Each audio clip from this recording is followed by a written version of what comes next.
अन्ज़लनाहु इलैका मुबारकुन लियद्दब्बरू आयातिही व लियतज़क्कर उलुल अलबाब। सदक़ल्लाहुल अज़ीम व सदक़ रसूलुहुन नबियुल करीम। सामीन व हाज़रीन, अल्लाह तबारक व तआला आप सबों के चेहरों को इसी तरह हरा भरा रखे कि रात के इस दरमियानी और आखिरी हिस्से में आप जगे हैं और अपने रहनुमाओं को सुन रहे हैं। अल्लाह तबारक व तआला आपको सेहत और तंदुरुस्ती अता फरमाए। रात के 2 बजने वाले हैं, रात के 1 बजने वाले हैं। अब आप इस वक्त आप जाग रहे हैं। सफ़र में आपने बहुत जागा होगा, खेत खलियान में आपने बहुत जागा होगा, शादी ब्याह की रातों में आप बहुत जागे होंगे। लेकिन आज का जागना न शादी ब्याह के लिए है, न खेती बाड़ी के लिए है। आज का जागना सिर्फ और सिर्फ जन्नत जाने के लिए है। तो जिस वक्त आपके साथ कोई नहीं देंगे, न बीवी, न बच्चे, न भाई, न बंधु, न रिश्तेदार, न रफ़ीक, न अहबाब, उस वक्त आज रात का जागना आपको काम आएगा। इसलिए आखिर तक सलाम और दुआ तक आप इस महफिल में शरीक रहें। जब कभी कभी बीमारी में पूरी रात जागते हैं, खेती बाड़ी करने के लिए पूरी रात जागते हैं, सफ़र करने के लिए पूरी रात जागते हैं, तो कभी कभी अल्लाह रसूल की बात सुनने के लिए पूरी रात जगा कीजिए। अल्लाह तबारक व तआला हमारी माँ बहन बेटियों को संजीदगी और खामोशी के साथ दीनी गुफ्तगू सुनने की तौफीक अता फरमाए, क्योंकि इनका संजीदा रहना आज बहुत ज़रूरी है। हमारी माँ बहन बेटियों का खामोश रहना, गुस्से को पी जाना और बातें कम करना, ये घर की खुशहाली के लिए बहुत ज़रूरी है। आज सुकून और चैन में जो आग लगी है, उस आग लगाने में ज़बान का कसरत से इस्तेमाल करना, इसका बहुत बड़ा दखल है। तो जब तक यहाँ बैठी रहें तब तक वो बिल्कुल खामोश रहें, ताकि उनको खामोश रहने की आदत हो जाए। उनका खामोश रहना घर की खुशहाली के लिए बहुत ज़रूरी है। वो घर उजड़ जाता है जिस घर में औरतें ज़्यादा बात करती हैं, उस घर में तलाक के वाक़यात होते हैं जिस घर में औरतें ज़्यादा बात करती हैं। जहाँ औरतें खामोश रहती हैं, गूंगी बनी रहती हैं, वहाँ 90-100 साल की उम्र हो जाती है, मगर फिर भी तलाक की नौबत नहीं आती, क्योंकि थोड़ी देर की खामोशी बेशुमार मुसीबतों को टाल देती है। तो अब खामोशी की प्रैक्टिस इसी जलसे से शुरू हो जाए। वो 2-3 घंटे तक बैठी रहें, बिल्कुल चुपचाप रहें। यही आदत जब घर में लग जाएगी तो माशाअल्लाह घर रश की जन्नत बन जाएगा। गुफ्तगू सुनने से कबल आइए हम और आप अपने ईमान और इश्क की खेती को हरी भरी करने के लिए एक बार मोहब्बत से बुलंद आवाज़ से दरूद पाक पढ़ें। सारे लोग मिलकर पढ़ें। अल्लाहुम्मा सल्लि अला सय्यदना व मौलाना मुहम्मद मअदनिल जूद वल करम व आलिहि व बारिक व सल्लिम सलातों व सलामन अलैका या रसूल अल्लाह। बहुत सारे लोगों ने दरूद नहीं पढ़ा, जबकि आपको मालूम होना चाहिए कि हदीस में आया है कि क़यामत के दिन सबसे ज़्यादा करीब हुजूर के वो रहेगा जिसने दुनिया में सबसे ज़्यादा हुजूर पे दरूद भेजा होगा। और अगर रोज़ी घट जाए, घर में बरकत ख़त्म हो जाए, तो हदीस में आया है कि कसरत से दरूद पढ़ो, इससे रोज़ियों में इजाफा होता है। एक बहुत बड़ा नुस्खा है रोज़ी के बढ़ाने का, मुसीबतें दूर करने का, कि कसरत से दरूद पढ़ा करें। और एक हदीस में आया है कि जन्नत में सबसे ज़्यादा हूरें उसको मिलेंगी जो दुनिया में सबसे ज़्यादा हुजूर पे दरूद भेजा हो। तो सारे लोग ज़्यादा हूर मिलने की नीयत से, हुजूर की शफाअत पाने की नीयत से, अपनी गरीबी मुफलिसी को दूर करने के इरादे से सारे लोग मिलकर खुश दिली के साथ एक बार और बुलंद आवाज़ से दरूद पाक पढ़ें। अल्लाहुम्मा सल्लि अला सय्यदना व मौलाना मुहम्मद मअदनिल जूद वल करम व आलिहि व बारिक व सल्लिम सलातों व सलाम अलैका। आवाज़ आप थोड़ी और साफ़ की, आवाज़ साफ़ नहीं है आपकी। अभी मैं मदरसे में था, कुछ भी समझ में नहीं आ रहा था कि क्या बोल रहे हैं। निज़ामत हमारे नकीब साहब बहुत ज़बरदस्त फरमा रहे हैं, अछूते अशार। और साहब जिस आने वाले मेहमान को जिस अल्फाज आदाब व अलक़ाब से याद करना चाहिए वो सब कर रहे थे, मगर वहाँ कुछ सुनाई नहीं पड़ रहा था। इसलिए आवाज़ बिल्कुल साफ करें आप, इको बिल्कुल कम से कम कर दें और आवाज़ बिल्कुल तेज़ कर दें। सामीन व हाज़रीन, ये अनवारुल कुरान है, मदरसा मिल्लत इस्लामिया अनवारुल कुरान है। मैं यहाँ के मुंतज़मीन और अरकान को दाद देता हूँ कि आप गालियाँ सुनकर दीन का काम कर रहे हैं। आप दूसरों के दरवाजे पर जाकर अपने लिए नहीं, दीनी इदारे के लिए भीख मांग कर आप मसलक का काम कर रहे हैं। अपने लिए मांगना ऐब और जिल्लत की बात है, और दीनी इदारों के लिए मांगना ये इज्जत की बात है। अपनी बेटिया की शादी के लिए मांगना ये जिल्लत है, क्योंकि बाप का चेहरा उस वक़्त जलील हो जाता है जब एक बाप दूसरे मालदार के दरवाजे पर अपनी बेटी की शादी के लिए भीख मांगता है। मस्जिद में जब कोई चंदा करता है अपने घर की तामीर के लिए, अपने बीमार के इलाज के लिए, तो उसके चेहरे से जिल्लत टपकती है। लेकिन अगर दरस कुरान के लिए, इदारे के लिए अगर कोई चंदा करता है, उससे इज्जत नहीं, उससे जिल्लत नहीं बल्कि इज्जत टपकती है। अल्लाह ताला उसकी इज्जतों में इजाफा कर देता है, क्योंकि फॉर सेल्फ, अपने लिए नहीं, फॉर द सेक ऑफ अल्लाह, अल्लाह के लिए वो शख्स दूसरों के दरवाजे पे खड़ा है। तो ज़कात और सदक़ात और खैरात वसूल करके मदरसा चलाना इस दौर में स्कूल, यूनिवर्सिटी और कॉलेज बनाने से बड़ा काम है। क्योंकि स्कूल, कॉलेज, यूनिवर्सिटी आजकल नाम तालीम का है लेकिन काम बिजनेस का है। साहब 2-2, 3-3, 4-4 लाख रुपए डोनेशन और रिश्वत लेके एडमिशन होता है। मेडिकल कॉलेज अगर किसी ने खोल दिया है तो फिर तो क्या है, 50 लाख, 1.5 करोड़ रुपए देकर लोग अपने बच्चों का एडमिशन उस कॉलेज में करवाते हैं। जब 1 करोड़ रुपए देकर कोई बच्चा डॉक्टर बना होगा, उससे हम क्या उम्मीद रख सकते हैं कि वो गरीबों का भला करेगा, वो खिदमत खल्क करेगा। वो तो 1 करोड़ के बजाय 50 करोड़ कमाने के लिए गरीबों, मुफलिसों, देहातियों, सबों का खून करेगा। वो उसकी ज़मीन बेचवाएगा, उसके घर बंधक रखवाएगा, नॉर्मल डिलीवरी को सिजरिंग करवाएगा। उसको सिर्फ पैसा चाहिए और कुछ नहीं चाहिए।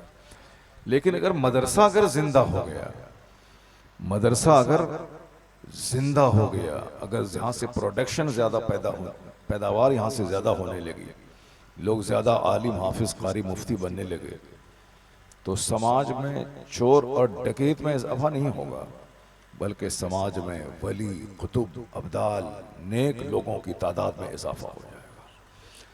जिस ज़माने में मदरसा जवान था, उस वक़्त सारा समाज इंसानों से भरा था। लेकिन जब से मदरसा कमज़ोर हो गया, इंसानों की तादाद घट गई, रिश्तेदारियां ख़त्म हो गई, लोग सिर्फ पैसे की ज़बान जानते हैं। अपना भाई, अपनी बहन, अपना सगा रिश्तेदार सालों साल हो जाते, लोग ना उससे फ़ोन से बात करते हैं ना उनके पास जाते हैं। ये क़यामत की निशानी है कि अख़ीर ज़माने में सिले रहमी का ख़ात्मा हो जाएगा। लोग जहाँ से मतलब है, जिस फैक्ट्री में नौकरी कर रहे हैं, अब अगर वहाँ के बॉस को सलाम नहीं किया, उसकी नौकरी खतरे में पड़ जाएगी। वो अब जाते हुए सलाम, वहाँ से निकलते हुए सलाम, और जब बॉस आ जाए बिल्कुल अदब से खड़े रहते हैं, डिसिप्लिन। स्कूल में जाके देख लें, सिर्फ 10,000 रुपये माहाना एक टीचर को मिलता है। उसके बाद डिसिप्लिन का यह आलम है कि जहाँ प्रिंसिपल आ गए सब खड़े हो गए, और डायरेक्टर आ गए तो बिल्कुल खामोशी की तस्वीर बने रहते हैं सब। अब वहाँ पे 10 रुपये कमाने के लिए खामोश रहना, मुअद्दब होना, सिविलाइज्ड होना, सलाम में पहल करना, झुक के सलाम करना, और यहाँ अपनी माँ को सलाम नहीं करना, अपने बाप को सलाम नहीं करना, अपने सगे भाई को सलाम नहीं करना, मजहबी रहनुमा जो हम नाइबे पैगंबर, नाइबे रसूल हैं, उनको सलाम नहीं करना है।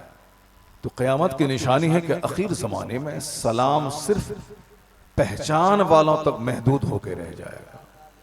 जबकि हुजूर ने कहा था कि पहचानो या ना पहचानो, जो भी मुसलमान मिले उसे सलाम करो, आपस में मोहब्बतें पैदा हो। लेकिन पता नहीं पैसे के जुनून ने आदमी को आदमियत से महरूम कर दिया। सिर्फ मतलब, मफाद, इस खुदगर्जी के वक्त में दुनिया अब जीने के लायक नहीं रह गई। आया है हदीस में कि आखिर जमाने में लोग कब्रिस्तान दौड़ेंगे और तमन्ना करेंगे कि काश मैं मर गया होता ताकि ये दिन मुझको देखने को नहीं मिलता। जिस दौर में हया खत्म हो जाए, जिस दौर में डिसिप्लिन और अदब खत्म हो जाए, जहां रिश्तेदारियां खत्म हो जाएं, उस दौर में जीने का मन नहीं करता। हुजूर ने 1500 साल पहले कहा था, आखिर जमाने में एक वक्त ऐसा आएगा कि लोग कब्रिस्तान दौड़ के जाएंगे और कहेंगे कि काश मैं मर गया होता, इस कब्रिस्तान में होता, ताकि यह दिन मुझको देखने को नहीं मिलता। आज मैं भी आ रहा था, असर की नमाज पढ़ने के लिए मेन रोड से हटकर एक मोहल्ले में गया।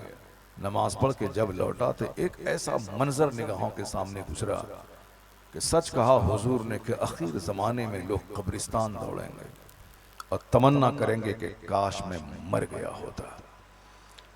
पहले लोग दूसरे सब मनाजिर देखते थे, लेकिन अब एंटी नेचुरल सीन्स, खिलाफ फितरत मनाजिर देखने को मिल रहे हैं और आप जीने की फिक्र कर रहे हैं। एक वक्त ऐसा आएगा, आ चुका है कि लोग मरने की फिक्र करेंगे कि मैं मर जाऊं, और आप जीने का सपना देख रहे हैं।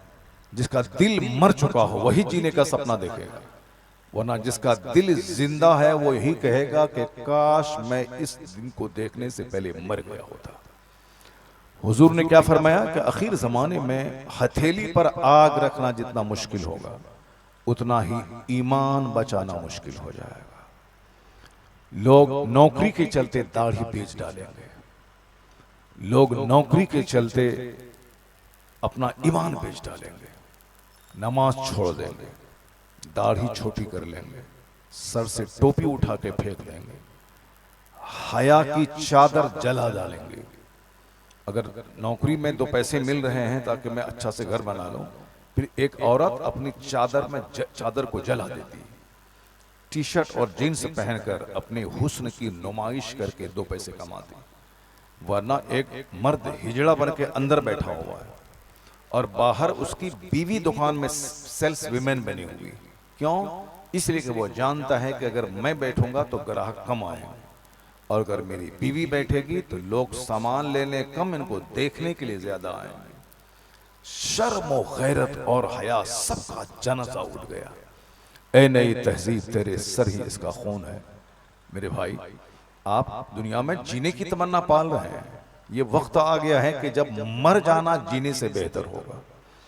आका अलैहिस्सलाम फरमाते हैं कि जब देखना कि तुम्हारे मालदार लोग बखील हो जाएं, उमराउकुम बुखलाउकुम, जब तुम्हारे अमीर बखील हो जाएं, अपने खाने पीने के लिए उसके पास पैसा है मगर मदरसे के मेहमानान रसूल के लिए उसके पास पैसे नहीं, मस्जिद और मदरसा की तामीर के लिए उसके पास पैसे नहीं, उसे साहब समाज की खिदमत के लिए पैसे नहीं, अपने लिए हैं उसके पास पैसे, और दीनी काम में बखील बन जाए। तो हुजूर कहते हैं कि जब तुम्हारे मालदार लोग बखील हो जाएं, जबकि जरूरत से ज्यादा माल अल्लाह इसीलिए देता है कि उस माल में बहुत सारे लोगों के हुकूक को रख देता है, और जब सबका हक पूरा होता रहता है तो अल्लाह उसके माल को बढ़ाता रहता है। दौलतमंद बनने का एक जबरदस्त नुस्खा है कि आदमी सखावत करे, खूब खर्च करे। अगर पैसे को रोक के रखा तो अल्लाह ताला उसके पैसे को रोक लेगा। और ये बिल्कुल परफेक्ट मुशाहिदा है कि जिसने भी बुखालत से काम लिया, पैसे को दांत से पकड़ा, अल्लाह ताला देर या सवेर उसके पैसे को खत्म कर देता है। और ये बिल्कुल मुशाहिदा है कि जिसके हाथ खुले हुए हैं, जो अपने माल से माँ बाप को फायदा पहुंचाना चाहता है, जो अपने माल से अपने समाज के गरीबों, माजूरों, मिस्किनों, बीमारों को फायदा पहुंचाना चाहता है, अल्लाह ताला उसे जल्दी गरीब नहीं करता है, अल्लाह ताला उसके माल को बढ़ाता रहता है। आया है कुरान में कि वला इन शकरतुम लअज़ीदन्नकुम, अगर तुमने मेरी नेमत का शुक्रिया अदा किया तो हम तुम्हें और देते जाएंगे। तुम्हें हम और देंगे। बिल्कुल तजर्बा है कि जिसने भी अल्लाह रब्बुल इज्जत की दी हुई दौलतों का इस्तेमाल अपने लिए करने के साथ साथ अल्लाह के गरीब बंदों के लिए करना शुरू किया, अल्लाह उससे दो दो बरस दो दो सौ साल तक अल्लाह उसकी नेमतों को नहीं छीनता है। ये टाटा कंपनी, आज इस कंपनी के 150 साल हो गए, कई लाख वर्कर उस कंपनी से जुड़े हुए हैं, जबकि दुनिया में दस्तूर है कि 50 साल के आगे जवाल शुरू हो जाता है। 25 साल लोग मालदार है फिर जवाल शुरू होता है। 100 साल के आगे कंपनियां नहीं चलती। हमने अपनी आंखों से खरबों की कंपनी, डनलप कंपनी जो चेन्नई में है, बस उसी कंपनी की मस्जिद में मैं इमामत करता था। ये 2000 की बात है, आज से 26 साल पहले। मगर वो कंपनियां बैठ गई, जबकि हिंदुस्तान की 1 नंबर की कंपनी थी। इस तरह बेशुमार कंपनियां मैंने उस इलाके में देखा, चेन्नई में कंपनियां बंद हो गई। 10-20 साल तक उरूज रहा, उसके बाद कंपनियां खत्म हो गई। लेकिन ये टाटा भी 150 साल से ज्यादा का अरसा गुजर गया, मगर ये कंपनी अभी भी बिल्कुल फर्म में है। क्यों? इसलिए फर्म में है कि टाटा कंपनी से कई लाख लोगों के चूल्हे जुड़े हुए हैं। कई लाख लोग उससे जुड़े हुए हैं, उनके घर उससे चलते हैं। इसलिए अल्लाह ताला जल्दी से उस कंपनी को बर्बाद नहीं करेगा जिस कंपनी से अल्लाह के बंदों का भला हो रहा है। मैंने अपनी आंखों से देखा, चेन्नई में एक आदमी सेठ था, वो खरबों में खेलता था, मुसलमान था। वो हमारी पूरी तनख्वाह हर महीने की वो अपनी जेब खास से देते थे, और उनके नौकर वर्कर गुलाम कार पे चलते हैं, यानी सैकड़ों कारें उनकी ऑफिस में लगी रहती हैं। उनके लिए छोटी सी कार है, नौकर गुलाम महंगी कार पे चल रहे हैं। और साहब रमजान के दिनों में ज़कात, खैरात, आलिमों के नजराना, सबको महंगी शेरवानी का कपड़ा, और हर मस्जिदों में इफ्तार का इंतजाम, ये सब कुछ करते हैं। उनका कहना था, हजरत जब से मैंने ये सब करना शुरू किया है, अल्लाह कितना दे रहा है ये मुझको खबर नहीं है। ये कोई या अफसाना नॉवेल नहीं है, ये व्हाट्सएप की बात नहीं, ये मेरी बात है उनसे। मैं उनके साथ रहता था, उन्होंने मुझसे कहा कि हजरत जब से मैंने सब करना शुरू किया है, हर जुमा के दिन उनके ऑफिस की मस्जिद में जितने लोग जुमा पढ़ने आते हैं, सब के लिए नफीस बिरयानी का इंतजाम। साहब उसकी दौलत खत्म कैसे होगी? उनका चचेरा भाई, उनका अपना खास भतीजा, वह सब सोचा कि जिस तरह हमारे ये सेठ साहब, हम इससे अलग हो जाते हैं, हम हमारा हिस्सा दे दो, हम तुम्हारा भाई हैं, हमारा हिस्सा दे दो, हम तुम्हारा भतीजा हैं, हमारा हिस्सा दे दो। जिन लोगों ने सोचा कि मैं इनकी तरह अरबपति बन जाऊंगा, हिस्सा ले लूंगा तो खुद मुख्तार हो जाऊंगा, सबके सब जलील हो गए, सबके सब जलील हो गए। जबकि उसका अपना पार्टनर, अपना सगा भाई है, इख्तलाफ किया, प्रॉपर्टी का बंटवारा कर लिया, लेकिन उसके बाद दाने दाने को तरस गया। अल्लाह ताला सबको दौलत नहीं देता है, जो अल्लाह की दौलतों को बांटने का जिगर रखता है, अल्लाह उसको दौलत देता है। वला इन शकरतुम लअज़ीदन्नकुम, अगर तुमने मेरी नेमत का शुक्रिया अदा किया तो हम उस नेमत को बढ़ाते रहेंगे।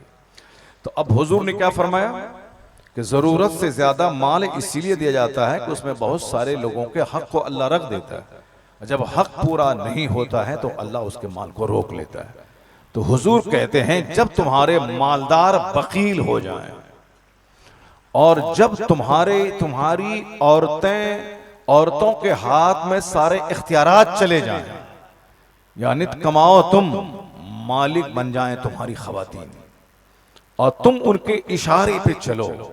जब तुम्हारे हुक्मरान, तुम्हारे हाकिम, घर के हाकिम, समाज के हाकिम, मुल्क के हाकिम, जब खवातीन हो जाएं, हुजूर क्या फरमाओ, उमूरुकुम इला निसाइकुम, जब तुम्हारे मामलात औरतों के हाथ में चले जाएं, वही घर चलाएगी, वही मुल्क चलाएगी, वो डीएम बन जाएगी, वो एक डिस्ट्रिक्ट का मालिक बनेगी, वो सीएम बन जाएगी, चीफ मिनिस्टर बन जाएगी, एक स्टेट का मालिक बन जाएगी, वो पीएम प्राइम मिनिस्टर बन जाएगी, एक मुल्क का मालिक बन जाएगी। तो क्या कहा हुजूर ने, जब तुम्हारे मामलात औरतों के हाथ में चले जाएं और तुम्हारे मालदार बकील हो जाएं, तो हुजूर कहते हैं उस जमाने में फबतनुल अर्द खैरुम मिन ज़हरिहा, उस जमाने में तुम्हारा मर जाना जिंदा रहने से बेहतर है। उस जमाने में तुम्हारा जमीन के पेट में चला जाना यानी मर जाना, जमीन की पीठ पर चलने यानी जिंदा रहने से बेहतर है। जब तुम्हारे मामलात तुम्हारी औरतों के हाथ में चले जाएं, ये औरतें पैदा हुई हैं घर को रश के जन्नत बनाए। औरतें पैदा हुई हैं सर से लेके पांव तक सारा जिस्म शौहर की अमानत है। ये औरतें पैदा हुई हैं, मर्द बच्चा पैदा नहीं करता बल्कि औरतें बच्चा पैदा करती हैं। ये औरतें मिस्र खेत के हैं। औरतें तवालुदो तनासुल का एक जबरदस्त जरिया है। चाहे डीएम रहें कि प्राइम मिनिस्टर रहें कि चाहे कोई वली रहें कि कुतुब रहें कि अब्दाल रहें, कोई भी रहे, सारे लोग अपनी माँ के शिकम से पैदा हुए। बाप के शिकम से कोई नहीं पैदा होता है, माँ के शिकम से। ये ड्यूटी औरतों की है। मर्द के जिम्मे औरतों के मेहर की रकम है कि तुमको इनका 1,00,000, 2,00,000, 10,00,000, 20,00,000 जो भी मेहर तय हो, ये मेहर की रकम मर्द तुमको देना है। क्यों? तुम कमाने के लिए पैदा हो। इस औरत की रोटी, इसका कपड़ा यानी नानो नफका, इसका इंतजाम तुमको करना है कि तुम मर्द हो, ये खातून है। ये सिन्फ नाजुक है, इसका जिस्म नाजुक है, इसकी सोच नाजुक है, इसका ख्याल नाजुक है। ये घर में रहेंगी, इनका सारा जिम्मा तुमको उठाना होगा। मेहर की रकम तुमको देनी होगी। वलीमा का खाना तुमको खिलाना होगा। वलीमा का खाना और औरत का बाप नहीं देगा, या औरत अपने माल से नहीं करेगी। वलीमा का खाना मर्द देगा। इस रोए जमीन पर सबसे नफीस खाना गया वलीमा का खाना। और जब वलीमा की दावत मिले, शौक से जाइए, क्योंकि अल्लाह का नाम लेकर शादी होती है। और उस शादी के शुक्राने में खाना खिलाया जाता है कि दुल्हन को लेकर घर आया और इसी खुशी में अपने दोस्त अहबाब को खाना खिलाया जाता है। उसी को वलीमा कहते हैं। इससे बेहतर इस जमीन पे कोई खाना नहीं है। वलीमा का खाना तो कौन खिलाएगा? ये मर्द करेंगे, शौहर करेगा, औरत नहीं करेगी। लेकिन ये जो 100 गाड़ी बारात लेके जाने की रस्म हम लोगों ने शुरू किया, एक हिंदुआना रस्म रिवाज है। हमने ये रस्म हिंदुओं से सीखा कि इसको औरतों का हक बाप के माल में नहीं है, इसीलिए जो कुछ भी हो सब तिलक जहेज दे करके बाराती को खिला पिला करके सब शादी ही में सब कुछ खत्म कर दो। इस्लाम ने क्या कहा? बाप की प्रॉपर्टी में औरतों और मर्द दोनों का हक है। यानी लड़के का डबल, लड़की का सिंगल। डबल इसीलिए कि लड़के को कहीं से मिलने वाला नहीं है, लड़की को इसलिए कि लड़की को बाप से भी मिलेगा, शौहर से भी मिलेगा, उनके बेटे की प्रॉपर्टी से भी मिलेगा। 3 जगहों से औरतों को मिलेगा। बेटा मर जाए तो उसकी प्रॉपर्टी में माँ का हक है, शौहर मर जाए उसकी प्रॉपर्टी में बीवी का हक है, अब बाप मर जाए तो उसकी प्रॉपर्टी में बेटी का हक है। यानी औरतों को 3 जगहों से माल मिलने वाला है। इसलिए मर्द को डबल, औरतों को सिंगल, जो कि मर्द बेचारा इसको और तो कहीं से मिलने वाला है नहीं, इसलिए डबल। मगर सिंगल ही तो दिया, सिंगल ही सही, ये हक तो इस्लाम ने दिलाया उसको। इस्लाम ने औरतों को धनवान किया। इस्लाम ने बाप की जायदाद में अगर 100 बीघा जमीन है, अगर एक ही भाई एक ही बहन है, तो 100 बीघा जमीन में उसमें डबल हिसाब से लड़के को मिलेगा, सिंगल हिसाब से लड़की को मिलेगा। आप समझ सकते हैं कि कितनी प्रॉपर्टी उसको मिलेगी। करो आज की तारीख में अगर 25 बीघा जमीन किसी बेटी को मिली, अब आप समझ सकते हैं कितने करोड़ की संपत्ति मिल गई। इसलिए शादी ब्याह में सारी जिम्मेदारी मर्दों पे डाल दी गई। मेहर की रकम तुमको देना है, वलीमा का खाना तुमको खिलाना, और एक बाप को बेनियाज कर दिया गया कि बाराती का खाना नहीं देना ताकि लड़की बोझ न बन जाए। मगर हम लोग मेहमान समझ करके बाराती की खिदमत करते हैं। ठीक है, हमारे दरवाजे पे आ गए 100 लोग, 50 लोग, 25 लोग, हमसे जो हो मेरी वसात के मुताबिक मैं खिला दूंगा। लेकिन ये कहना कि हम 100 आदमी आ रहे हैं, मटन चाहिए, चिकन फ्राई चाहिए, फिश फ्राई चाहिए, और ये फिर मुतालबा जाहिज है। और मुतालबा जाहिज रिश्वत है, रिश्वत का लेना देना हराम है। इस तरह खाने का मुतालबा करना कि मैं 100 बाराती को लेके आ रहा हूं और ये खिलाना, उसमें 10 हिंदू भाई भी हैं, इसलिए उनके लिए मटन का इंतजाम करना है, चिकन का या फिर पूरी दुनिया का, ये सब हराम है। क्योंकि ये मुतालबा जहेज में दाखिल है, और मुतालबा जहेज रिश्वत है। बगैर मुतालबे के अब एक बाप सोने का महल दे दे अपनी बेटी को, कोई हर्ज नहीं, लेकिन मुतालबा करके एक मोटरसाइकिल लेना भी हराम है, क्योंकि मुतालबा जहेज रिश्वत है, और रिश्वत का लेना और देना दोनों हराम है। तो अब सारी जिम्मेदारी अल्लाह ने मर्दों पे डाल दी, चूंकि मर्द कमाने के लिए पैदा हुआ। मर्द चूड़ी पहन के घर में बैठने नहीं पैदा हुआ। मर्द बड़ा बड़ा बाल रख के रबड़ डाल करके वो औरत बनने नहीं पैदा हुआ। मर्द वो छींट वाला कपड़ा पहन के औरतें बनने के लिए पैदा हुआ। मर्द मर्द की तरह कपड़ा पहने, मर्द सफेद कपड़ा पहने, मर्द मर्द की तरह रहे। मर्द पायलट बन के जहाज उड़ाए, मर्द साहब ड्राइवर बन के वो ट्रेन चलाए, मर्द 5-5 कुंटल मिट्टी अपनी पीठ पे रख करके मजदूरी करे, मर्द जमीन के नीचे माइंस में दाखिल होकर के साहब 100 फीट नीचे जाकर कोयले की खदान में जान हथेली पे लेके वो काम करे। मर्द काम करने के लिए पैदा हुआ। मर्द समंदर में गोता लगा के वहां से मोती मोंगा निकाले, आसमानों में फ्लाई करके आसमान के रहस्य और यूनिवर्स के सीक्रेट का पता लगाए। मर्द दिमाग जलाए, 10-10 घंटे पढ़े, 15-15 घंटे पढ़े, 20-20 घंटे पढ़े, मालूमात के मोती वहां से निकाले। ये काम औरतें नहीं कर सकती। औरतों की सोच नाजुक है। औरतों को अल्लाह ने चेहरे पे दाढ़ी के बाल नहीं दिए, चूंकि दाढ़ी के बाल उसके चेहरे पे अच्छा नहीं लगता। वो अब मर्दों के लिए पैदा हो गई हैं, मर्दों के जज्बात की तस्कीन के लिए पैदा हो गई, मर्दों की आंखों की ठंडक के लिए पैदा हो गई, वो अपने बाल बच्चों की परवरिश के लिए पैदा हो गई।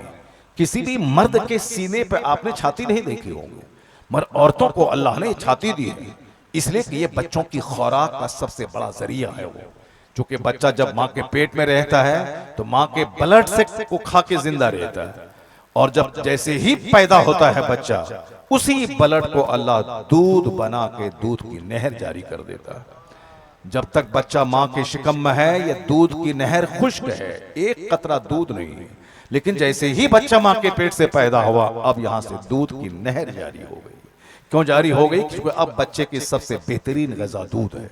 माँ के पेट के में रहें तो जो माहवारी खून औरतों का निकलता है, उसी को रोक करके नाफ के नली के जरिया बच्चों के बदन में जाता है और बच्चा जिंदा रहता है, क्योंकि वहां उसके लिए खून ही अच्छी ग़िज़ा है। और पैदा होने के बाद सबसे बेहतरीन ग़िज़ा है दूध, क्योंकि बच्चा उस वक्त रोटी चावल खाएगा तो मर जाएगा, उस वक्त दूध सबसे बेहतरीन ग़िज़ा है। तो रब ताला ने उसी खून को दूध बना के मेरी ग़िज़ा का इंतजाम फरमा दिया। तो अल्लाह तबारक व तआला औरतों को ये हुस्न दिया है, ये शरफ अता किया है कि तुम माँ बनोगी, तुम अपने बच्चों की खुराक का बेहतरीन जरिया बनोगी, तुम शौहर की दिलचस्पी का केंद्र बनोगी। वही चीज बच्चों की खुराक का जरिया भी है और वही शौहर की दिलचस्पी का एक जबरदस्त माध्यम भी है। तो ये चीजें औरतों के लिए हैं। अब औरतें इस काम के लिए नहीं पैदा हुई दूसरों के खेत में जाके काम करें। गरीबी है, शौहर का इंतकाल हो गया, छोटे छोटे बच्चे हैं, वो अगर शादी नहीं करती है दूसरी, तो अब बच्चों की परवरिश का एक मसला खड़ा है। वो अगर कर देती हैं तो उनका एहसान है, वरना उस पर जरूरी नहीं है।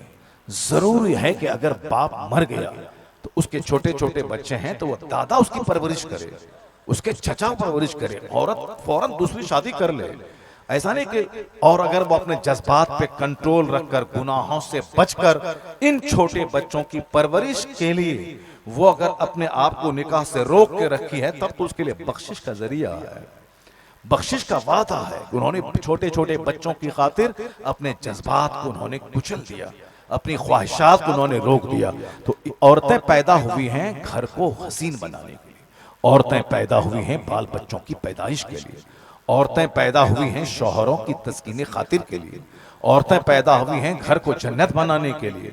औरतें इस काम के लिए पैदा, लेकिन जब ये मालिक बन जाए कि मर्द इनके हाथ में खिलौना बन जाए, मर्द कमा के इनको पैसा ला के दे, फिर इनसे भीख मांग करके पान खाने के लिए पैसा मांगे, मर्द औरतों के मशवरे से घर चले, औरतों के मशवरे से मुल्क चले, तो हुजूर ने क्या कहा? उस जमाने में तेरा मर जाना बेहतर है।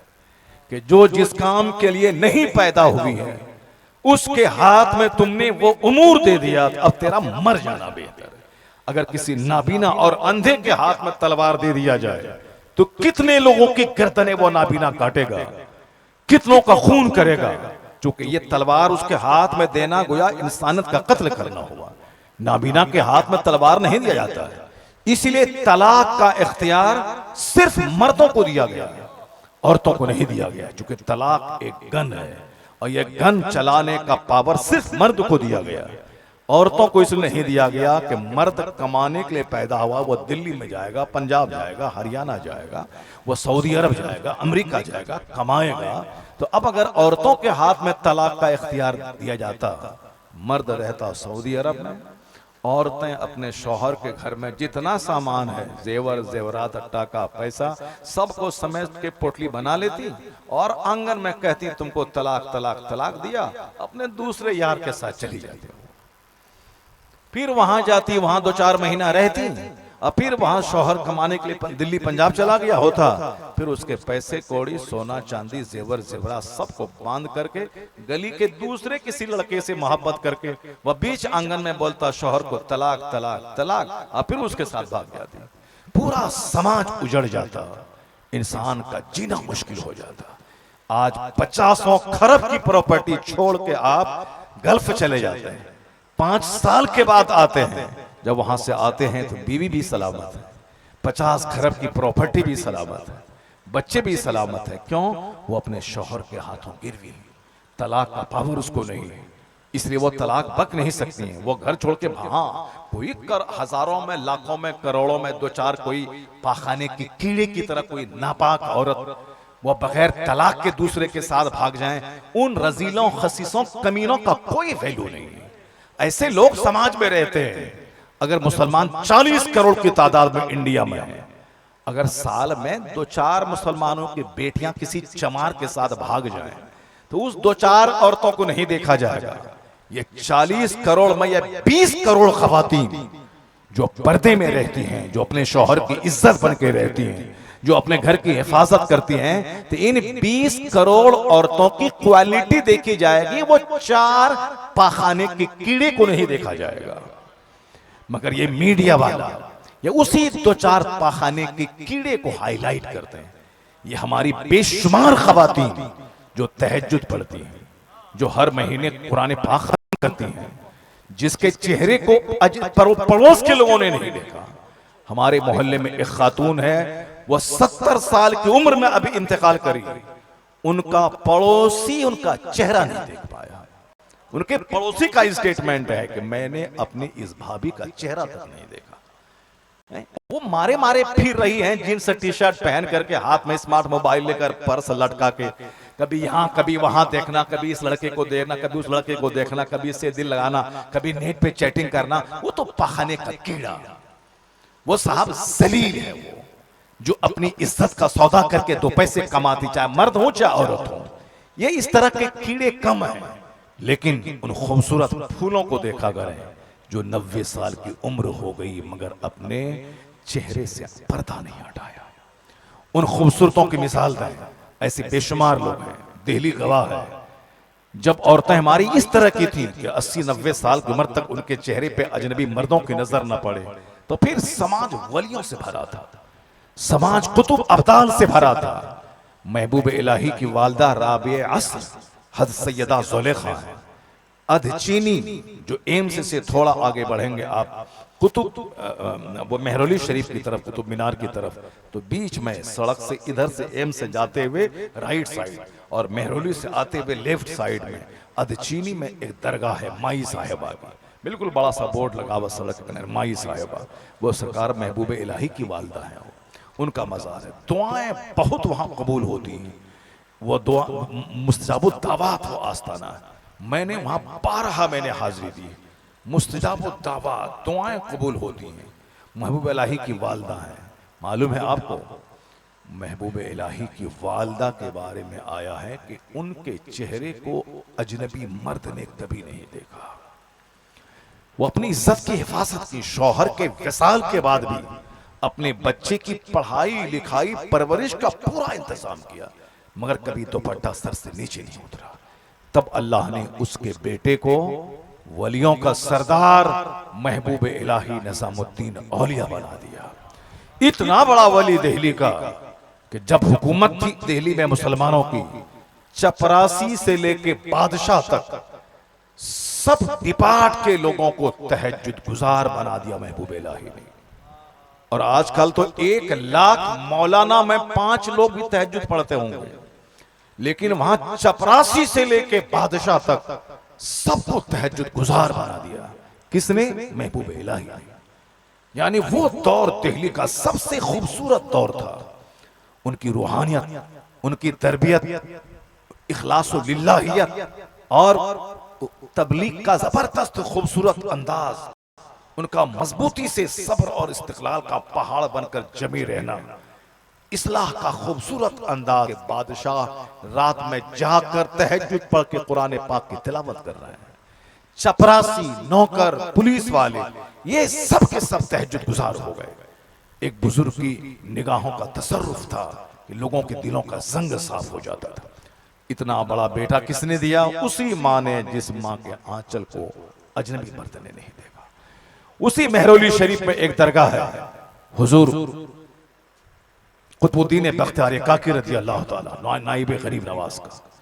अंदर घुसते हुए कॉर्नर पे एक आस्ताना है, सूफी निजामुद्दीन अबुल मुअय्यिद की वालदा का मजार है, उनकी माँ का मजार है। उसके सटे हुए उनके बेटे सूफी निजामुद्दीन, और ये दूसरे निजामुद्दीन है, महबूब इलाही वो अलग हैं, ये दूसरे सूफी निजामुद्दीन अबुल मुअय्यिद है। उनके भी सटे उनकी माँ का मजार है। एक करामत वहां आज भी तख्ती पे लिखी हुई। एक बार दिल्ली में बहुत कहर छाया, लोग परेशान हो गए पानी के लिए, बारिश नहीं हो रही थी, मवेशियां जानवर मरने लगे पानी की किल्लत की वजह से, फसलें जलने लगी, लोग परेशान हो गए। पहले का तरीका था कि जब बारिश नहीं होती थी तो मुसलमान मैदान में निकल के नमाज़े इस्तिस्का अदा करते थे, यानी बारिश की भीख मांगते थे। मैदान में निकलकर, जंगलों की तरफ जाकर वो नमाज पढ़ते थे। फिर वहां से लौटते लौटते जबरदस्त बारिश होती थी। और ये हम लोगों ने बचपन में भी देखा है। बारिश बंद हो गई, कई महीने तक गांव के सारे लोग निकल के ईदगाह के मैदान में चले गए, वहां लोगों ने नमाज अदा की। फिर वहां से घर नहीं पहुंचे थे कि जोरदार बारिश हो गई। ये आप लोगों ने भी देखा होगा, आप लोगों ने सुना होगा। लेकिन अभी पैसे की चाहत ने इतना बिजी कर दिया है लोगों को कि अब नमाज इस्तिस्का का ख्याल ही नहीं आता है। क्योंकि इतना हुकूमत कहती है कि साहब बहुत गल्ला हमारे पास है, इसलिए अगर एक साल तक बारिश नहीं होगी तो सबका काम चल जाएगा। चाहे ईरान और इसराइल में जंग हो जाए, ईरान और अमेरिका में, मगर हमारे पास तेल का भंडार है कि 80-90 दिनों तक कोई गाड़ी बंद नहीं होगी, बल्कि सारी गाड़ियां चलती रहेंगी। हुकूमत दिलासा दिलाती है, तेल का भंडार मेरे पास है, गेहूं का भंडार मेरे पास है, चावल का भंडार मेरे पास है। तो अब लोगों को फुर्सत ही नहीं कि नमाज इस्तिस्का पढ़े। हाँ, जब वो जबरदस्त कहत आएगा, लोग ताने ताने को तरस जाएंगे, तब थोड़ा सा गुरूर टूटेगा लोगों का। अल्लाह न करे कि वो दिन आए। अभी समाज में 100 आदमी में सिर्फ 2 आदमी नमाज पढ़ते हैं, 98 लोग नमाज नहीं पढ़ते हैं, जबकि नमाज पढ़ना सबसे बड़ा फर्ज है। फातिहा, मिलाद, दुआ, दुरूद, जुलूस मोहम्मदी, मुहर्रम का खिचड़ा, 11वीं का बकरा, ये सब नफल है, अच्छा काम है, फर्ज नहीं है कि नहीं करेगा तो मुजरिम हो जाएगा। मगर नमाज पंजगाना पढ़ना यह फर्ज आजम है, सबसे बड़ा फर्ज है, हज से भी बड़ा फर्ज है। क्योंकि हज सब पर फर्ज नहीं है माल वाले पे, मगर नमाज सब पर फर्ज है। ज़कात से भी बड़ा फर्ज है नमाज, चूंकि ज़कात सब पर फर्ज नहीं है। माल है, 1 लाख है तो 2500 ज़कात, 1 करोड़ है तो 2.5 लाख ज़कात, 2 करोड़ है तो 5 लाख ज़कात। माल है तो ज़कात, माल नहीं है कोई ज़कात नहीं। कुर्बानी सब पर वाजिब नहीं, माल वाले पर वाजिब। सदक़े फित्र सब पर वाजिब नहीं, माल वाले पर है। मगर नमाज अमीर, गरीब, देहाती, शहरी, औरत, मर्द, हर आकिल बालिग जवान पे कपड़ा नहीं है, नंगे पढ़े, अपने घर में पढ़े, गड्ढा खोद के पढ़े, दरवाजा बंद करके पढ़े। खड़ा नहीं हो सकता है तो बैठ के पढ़े, बैठ नहीं सकता है तो लेट के पढ़े, या इशारे से पढ़े, माफ किसी हालत में नहीं। क़यामत के दिन ज़कात का सवाल बाद में होगा, हज का सवाल बाद में होगा, रोजे का सवाल बाद में होगा। इन्ना अव्वल मा युहासबु बिहिल अब्द यौमल क़यामति सलात, क़यामत के दिन सबसे पहला सवाल नमाज का होगा। हुजूर कहते हैं कि बेनमाजी का अंजाम फिरौन के साथ होगा। घटिया किस्म के काफिर का नाम लिया कि बेनमाजी का अंजाम फिरौन, हामान, कारून के साथ होगा। बेनमाजी का अंजाम, ये जो बदतरीन किस्म के कुफ्फार है उसका नाम लिया गया।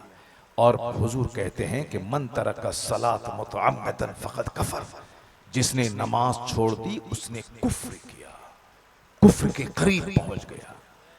हुजूर कहते हैं कि बेनमाजी के लिए क़यामत के दिन कोई दलील नहीं, कोई बुरहान नहीं, कोई नजात नहीं। ये बताएं कि इस कदर सख्त वईद है, उसके बावजूद दाढ़ी है मगर नमाज नहीं, सर पे टोपी है मगर नमाज नहीं, गले में दुपट्टा है, पट्टा है मगर नमाज नहीं, जुब्बा है मगर नमाज नहीं।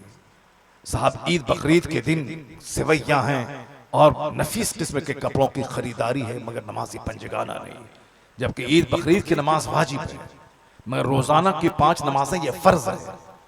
फर्ज का सवाल क़यामत के दिन पहले होगा। मगर देख लीजिए समाज का क्या हाल है।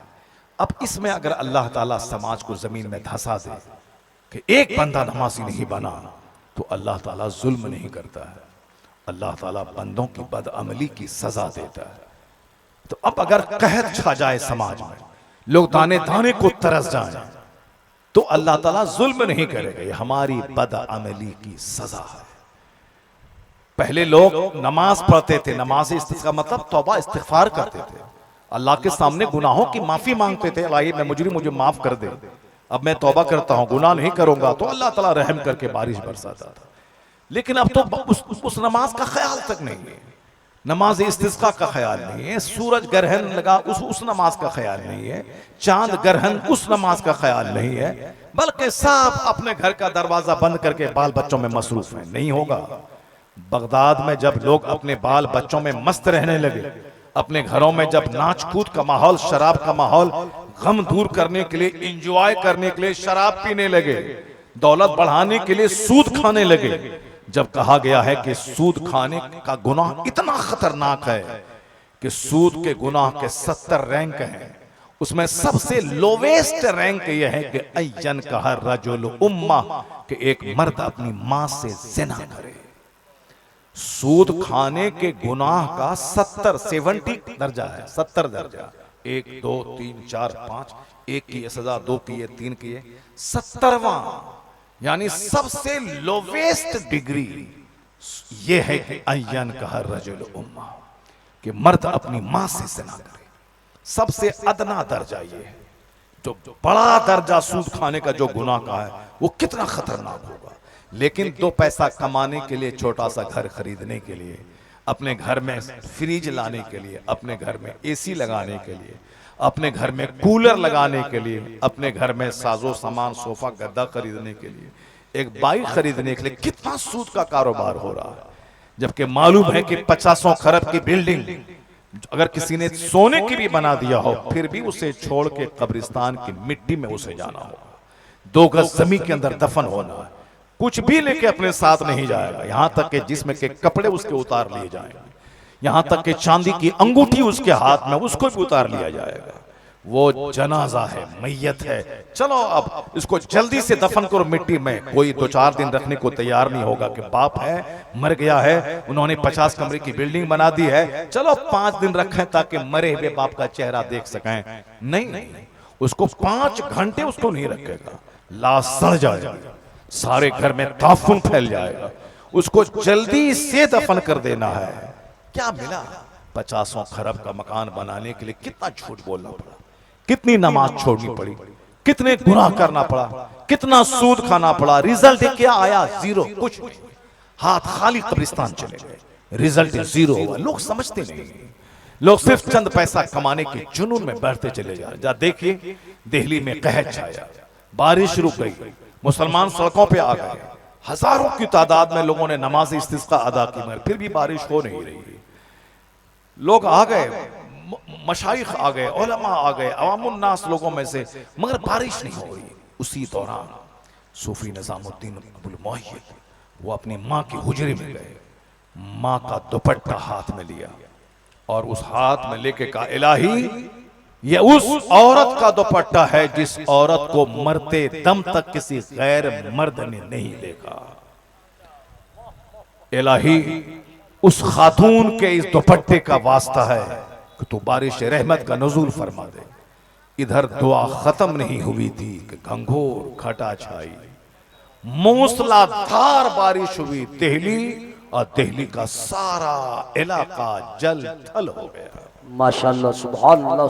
कहत साली दूर हो गई कि मेरी माँ वो औरत अगर जिसकी शादी हुई, पता चल जाए शौहर को कि ये शादी से पहले स्कूल के 2-4 लड़कों के साथ इसका गलत संबंध था, तो शौहर की निगाहों से उतर जाओगे।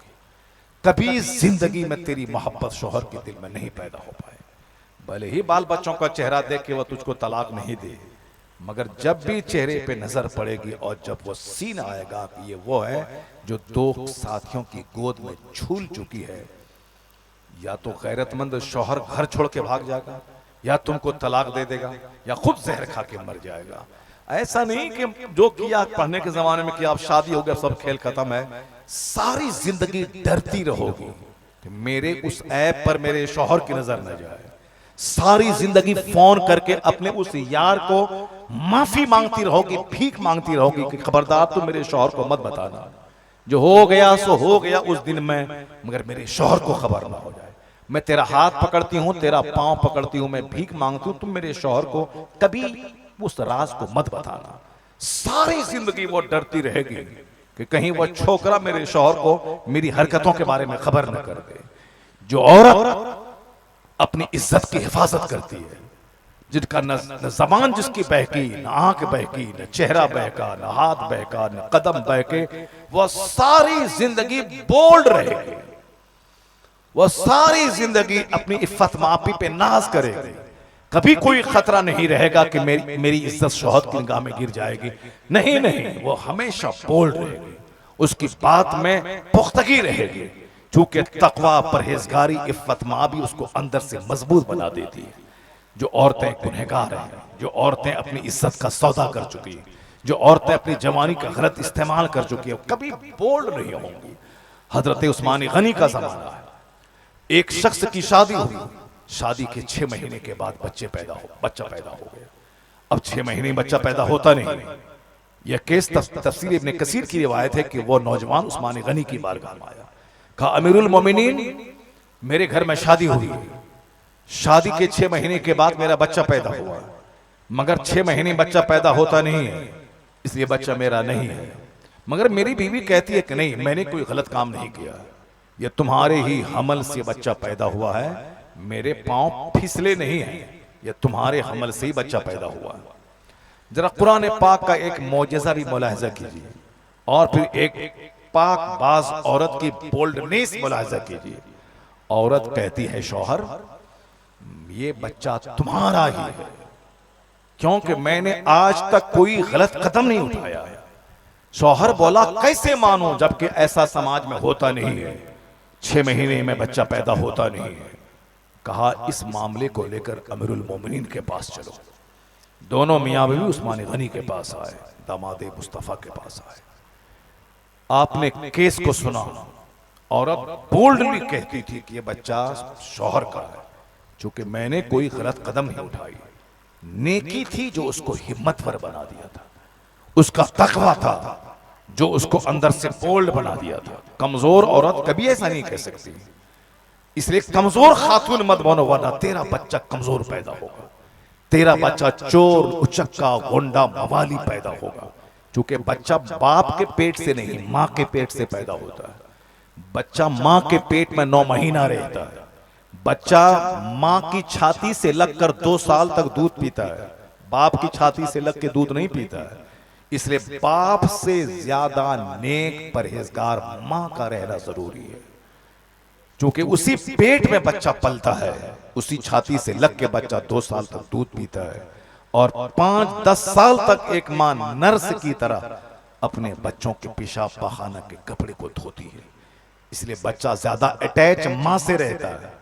मादरी जबान, अगर माँ की जबान अच्छी है तो बच्चे की जबान नफीस हो जाती है। माँ का अखलाक अच्छा है तो बच्चे का अखलाक अच्छा होता है। बाप बेचारा 8 घंटे खेत में हल चलाता रहा, उसको बच्चों के पास देने का टाइम नहीं। वो अगर बच्चा को 8 घंटे सीने से लगा के खिलाएगा तो सारे घर वालों को कहां से खिला पाएगा? ये इस बच्चे की माँ की परवरिश कहां से करेगा, या इस घर को कैसे पालेगा जिसके कांधे पे 10 आदमी का बोझ है? तो मर्द गोद में लेकर इधर उधर घूमने के लिए नहीं पैदा हुआ। वो आ जाएं, खेत से घर में आ जाएं, दुकान से घर में आ जाएं, 10-20 मिनट उसको घुमा दें, वो अलग बात है, लेकिन ज्यादा अटैच बच्चा माँ से रहता है। क्योंकि वो इसी काम के लिए पैदा हुआ, वो इस गूंगे बच्चे के मुंह में जबान देती है, क्योंकि एक दिन का बच्चा है मगर माँ उससे बातें करती है कि अब्बू बाहर गए हैं, वो आने वाले हैं। एक दिन का बच्चा कुछ समझता है क्या? 6 महीने का बच्चा कुछ बोलता है क्या? लेकिन रोजाना माँ बच्चों से बात कर रही है। एक फिलोसोफर कहते हैं कि सारे बच्चे गूंगे हो गए होते अगर औरतों को ज्यादा बोलने की आदत अल्लाह नहीं देता। इसका मतलब ये औरतें जो ज्यादा बोलती हैं इसलिए बोलती हैं कि ये मेरे बच्चों को बोलना सिखा देती हैं। तो अगर मां की जबान अच्छी रही तो बच्चों की जबान अच्छी हो जाएगी। अगर मां कहती रही कि दाल पतली है तो बच्चा कभी नहीं बोलेगा दाल पतला। अगर मां बोलती रही रोटी तैयार हो रही है बेटा सब्र करो, बच्चा कभी जिंदगी में नहीं बोलेगा कि रोटी तैयार हो रहा है। बाप की जबान से ज्यादा मां की जबान बच्चा अख्तियार करता है। इसलिए मर्द से ज्यादा औरतों का नेक रहना जरूरी, औरतों की जबान का नफीस रहना जरूरी, औरतों का सिविलाइज्ड और डिसिप्लिन रहना जरूरी।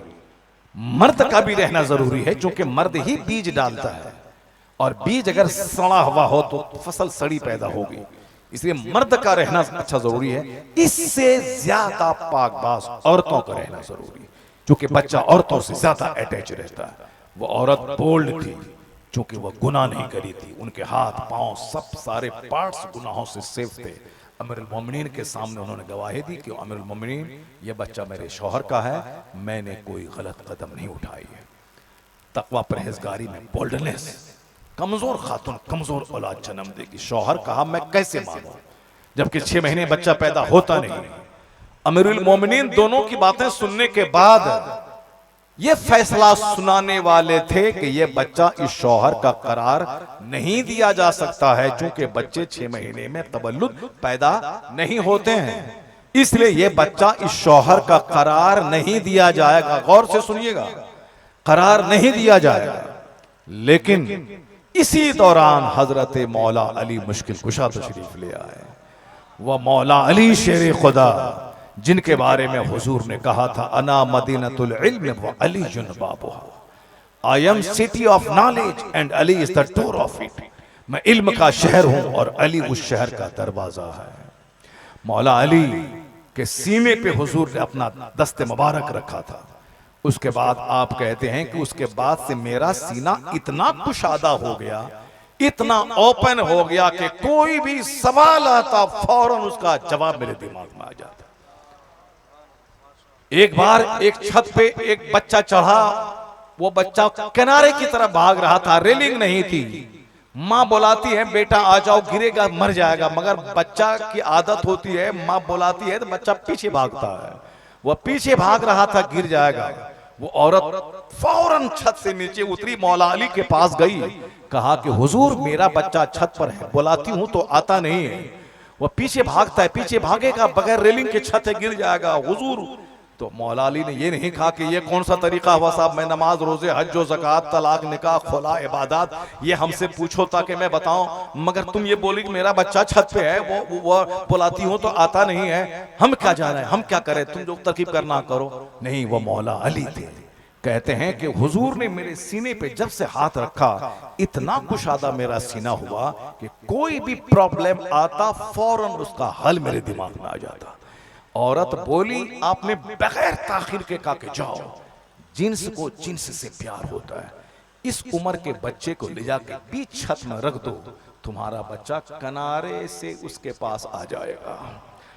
उस आपकी गोद में बच्चा है 2 साल का, सामने वाले के गोद में 2 साल का बच्चा, आप सोने का कटोरा भी बच्चे को देंगे तो वो नहीं लेगा, वो उसी बच्चे को देखेगा, वो उसी बच्चे की हाथ की टॉफी देखेगा, वो इसकी गोद से उतर करके उसके साथ वो खेलना चाहेगा। वो खुद हमको तजर्बा है, बच्ची मेरे साथ में, मैं उसको खिला रहा हूँ, बाहर से 6 महीने के बाद मैं घर आया हूँ, मगर वो मेरे से दिल नहीं लगा रही, वो सामने उसी उम्र का बच्चा वो उतर के उसके पास खेलना चाह रही है।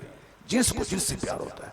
जैसे ही वो खातून ये बोली कि ये कौन सा मसला, कुछ नहीं, वो कई मोहल्ले से एक बच्चा को पकड़ा, छत लग दिया, उसका बेटा जो किनारे था वो उसके पास आके खेलने लगा। जब खेलने लगा तो औरत गई, हाथ पकड़ी और उसको नीचे उतार दिया। वो मौला अली, कौन साइकोलॉजिस्ट होगा जो मौला अली से बड़ा ब्रेन रखता होगा।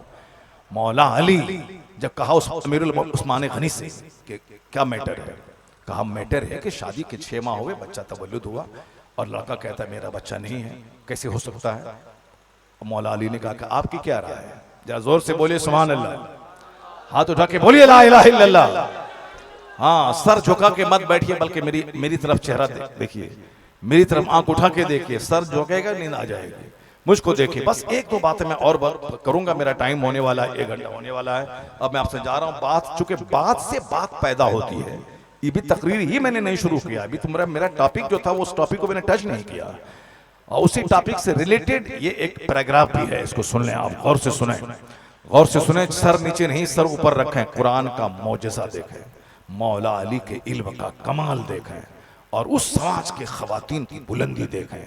मेरी माँ बहन बेटियां स्कूल कॉलेज के पढ़ाई के नाम पे चौपट हो गई, जो अपने चेहरे का सौदा, हाथ का सौदा, अपने जिस्म का सौदा, प्यार मोहब्बत के नाम पे जिनाकारी, ये प्यार नहीं जिसका नाम दिया गया, जिनाकारी है, ये प्रोस्टिट्यूट है, ये फहाशी है, ये बेहयाई है।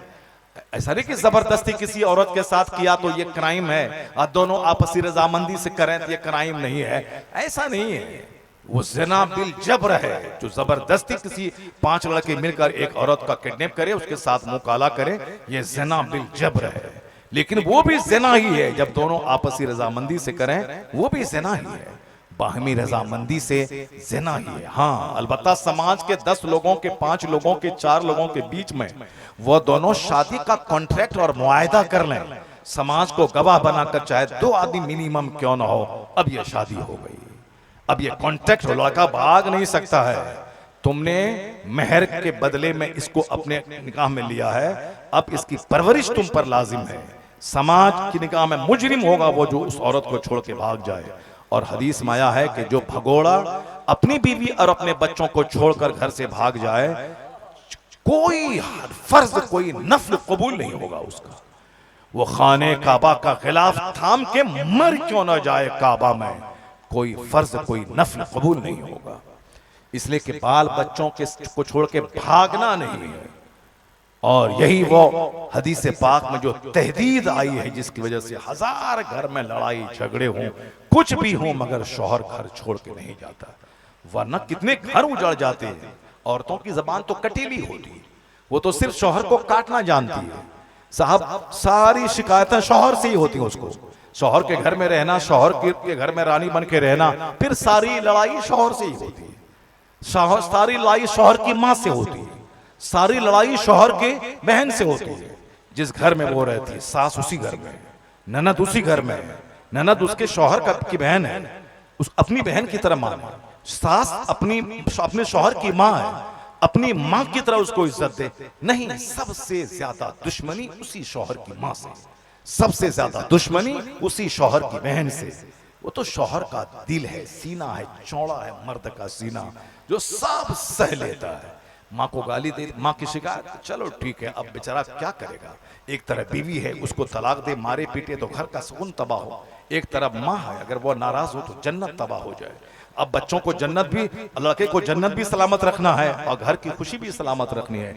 इसीलिए सारा घोंट पी करके जिंदा रहता है, घर आबाद है। बाहर से लगता है कि 1 करोड़ की बाउंड्री है, 50 करोड़ का घर है, 55 लाख की फॉर्च्यूनर दरवाजे पे खड़ी है। क्या मजे की जिंदगी होगी अंदर की, क्या मजे की जिंदगी होगी, क्या घर में फूल खिल रहा होगा खुशी का। ये दूर से देखने में लगता है, 1 करोड़ की बाउंड्री, 50 करोड़ का घर, 55 लाख की फॉर्च्यूनर, क्या मजे की जिंदगी। हम लोग कोई आदमी है उसके सामने क्या, लेकिन जब दीवार से कान लगा के सुनेंगे तो पता चलेगा मिट्टी के घर में जो सुकून है वो सुकून उस महल में नहीं है। वहां उसकी बीवी चप्पल से मारती है अपने शौहर को, लेकिन ये अपनी इज्जत बचाने के लिए बोलेगा समाज में कि मेरी बीवी मुझको मारती है। वो अपने भाई को भी नहीं बोलेगा, वो अपने बाप को भी नहीं बोलेगा, न गांव की मुखिया समिति प्रधान को बोलेगा। ये सब तमाशा चलता है। वो फॉर्च्यूनर पे इधर बैठे हैं, बीबी बगल में बैठी है, मार्केटिंग हो रही है, साहब मॉल में चले गए हैं दोनों, ये सामान वो सामान, क्या मजे की है। घर लौट के आइए फिर समझ में आता है कि क्या तमाशा हो रहा है। वो कश्मीर गए, डल झील में, वो बोट कश्ती है, पानी में कश्ती झील में, उसमें 2-4 दिन रहा, फिर घर आए, लत्तम चित्तम शुरू है।